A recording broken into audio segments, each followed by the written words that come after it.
Hey friends, I'm really glad you're here today. Welcome back to the Plus One Theory podcast, where I help people who know what they should do, but keep falling into the same patterns.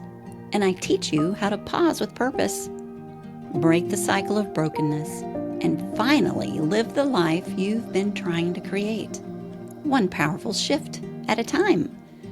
So, okay, before we get into today's episode, though, I need to share something with you, something personal, and honestly, something I'm still wrapping my head around. So if you didn't know, my husband and I just got back from a cruise. And what most people didn't see was that I was sick the entire time. Not the, oh, I'm tired, maybe I ate something weird. Nope, I was sick. Like I couldn't stand up without feeling dizzy. My stomach was hurting. And I had no energy at all. Not a fun week. And when we got home, it got worse, pretty fast. So within a few hours, the paramedics came and I was taken to the hospital and put into the ICU for a few days.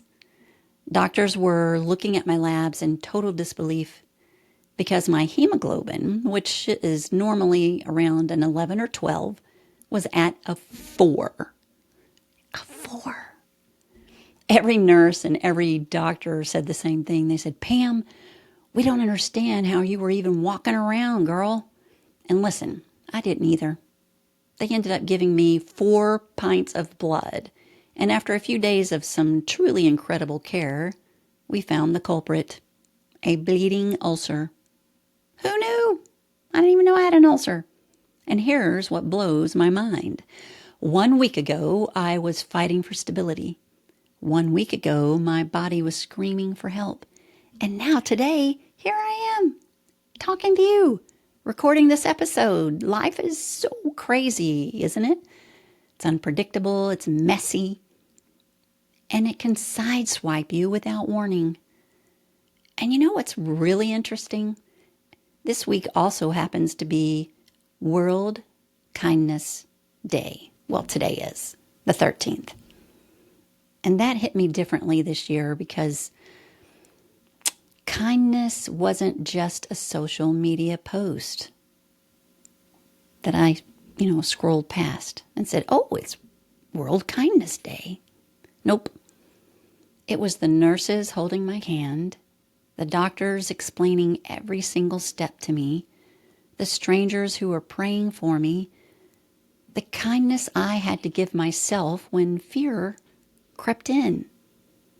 Kindness carried me through something really scary for me.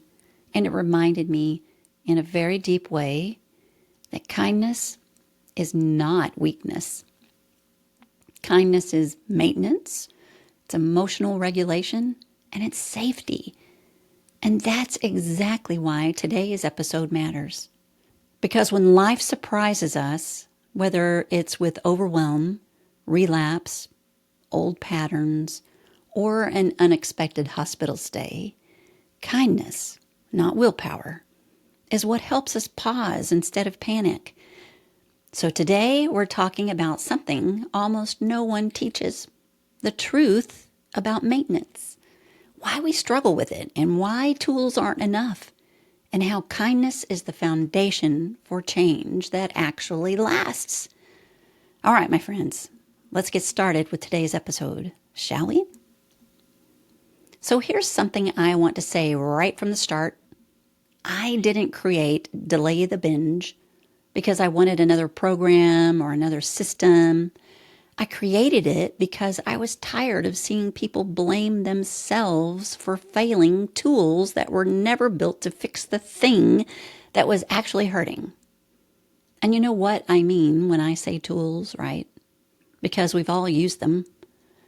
Let's list a few, because they're everywhere now. The GLP-1 meds like Wegovy, Ozempic, Mounjaro, Zepbound, bariatric surgeries.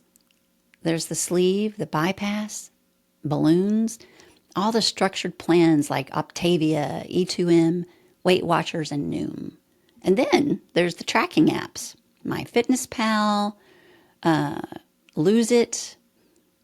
Then there's the watches, Apple Watch, Fitbit, the cool Oura Ring that I really want to get, the high accountability programs like Orange Theory, CrossFit, even therapy tools, CBT worksheets, grounding exercises, and journaling apps. Yay, journaling. Listen, every single one of these tools works. They help. They save lives. They change lives. And some of them changed mine. But here's the truth. None of them can regulate a dysregulated nervous system. None of them can interrupt trauma-related eating. And none of them can teach emotional safety.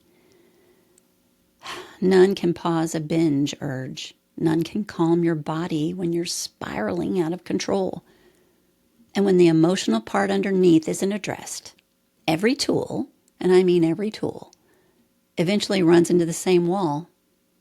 Like relapse, regain, burnout, shame, overwhelm, the I was doing so good until moment. It's not failure, y'all. It's wiring. And that's why I created Delay the Binge, to fill in the part the tool can't touch, the emotional maintenance piece. Delay the Binge teaches you how to pause the reflex, regulate your nervous system, feel the urge without acting on it, and choose differently. Build safety inside yourself, not after the tool and not during the backslide, but before the tool ever starts. Because when you learn how to maintain first, everything changes. You know, as I learned on my own after my bariatric surgery, I wondered why I wasn't taught maintenance before the surgery. You know, it would have made my struggle, my transition so much easier. I mean, it's going to be difficult no matter what. It's a whole new way of eating, a whole new way of life. But I came up with these lessons, top 10 lessons on maintenance. So let's get into the heart of today's episode. These lessons I wish someone had handed me decades ago. So lesson number 1 is maintenance begins before the tool, not after, not someday, and not once I lose the weight. Maintenance is the foundation. Lesson number 2 is tools don't fail people. Patterns do. If the emotional pattern stays the same, the tool can only take you so far. And lesson 3, we relapse after success, not failure. That's when the nervous system panics because success is unfamiliar. It wants to go back to the old ways, what it knew. Your brain. Lesson 4, maintenance is 90% emotional regulation. If your body doesn't feel safe, your habits won't stick. Lesson number 5, self-sabotage is usually like self-protection. Your brain is not against you. It's trying to get you back to what it knows. Lesson 6 is consistency isn't discipline. It's devotion. It's my most favorite thing. I don't like to use that word discipline. It's harsh. I prefer devotion. Discipline says, do better. Devotion says, you're worth showing up for. And lesson 7 is you fall to the level of your structure. Not your goals, not your motivation, your structure. And if you don't have one, I can help you build one. Lesson 8 is you cannot white-knuckle transformation. Bottom line, shame and perfectionism always lead to collapse every time. And lesson 9, patterns are not personality. You're not just like this or born this way. You learned it, and you can unlearn it. Teach your brain some new patterns. Lesson 10, maintenance requires identity work. Let me say that again. Maintenance requires identity work. You behave like the person you believe yourself to be or the person you want to be. Identity drives everything. Let's figure out who you really are. And here's the bonus, lesson 11. Motivation isn't the starting point. Action is. All right, this one is huge, game changer huge. We all think we need motivation first to do anything. Like motivation is the spark that gets us going. Nope. Motivation is an echo, not a spark. Motivation comes after the smallest of actions, after the pause, after the +1, after you prove to your brain, hey, it's safe to move here. Action creates momentum. Momentum creates motivation. And motivation sustains what action began. So if you're waiting to feel ready, stop waiting. Take the smallest step you can. Motivation will meet you after you move. Maintenance is lifelong, y'all. This isn't a 30-day challenge. This isn't something you finish.